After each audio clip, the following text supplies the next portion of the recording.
Today's Juneteenth, a federal holiday to celebrate the end of slavery and the enduring spirit in the civil rights movement. And Cornelia Nicholson has more on how Chattanooga observed the day.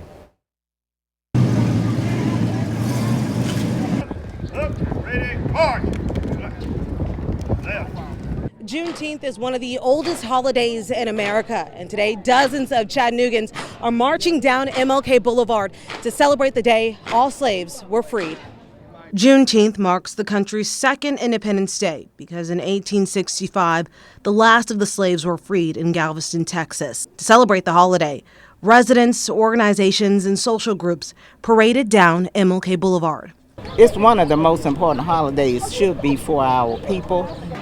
The soul aerobic line dancers were one of the groups clapping their way down the street. So a lot of us had the opportunity to get off from work, not work today, so we decided to spend our day with something, more positive. And while the line dancers put on a show for us, they weren't the only ones dancing their way through the parade. It feels good because we get to celebrate with all the people watching us and we can show our talent while celebrating. The parade marched all the way down to Miller Park, but the festivities didn't stop there. Juneteenth, Chattanooga! The Juneteenth National Freedom Day Gala kicked off at the park immediately after, with the Chattanooga Dance Elite shutting down the house with their performance. Local leaders also taking part in the fun.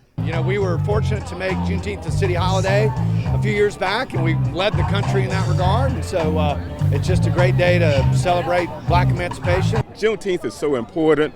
It's that part of history that until recently, I suppose, it hasn't been brought to the fore as it should have been.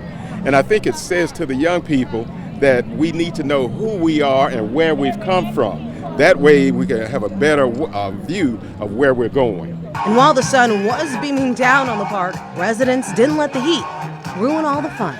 It's June, it's hot, but you have to realize the things that the slaves went through even in their time, and it was hot, and the things they had to toil through.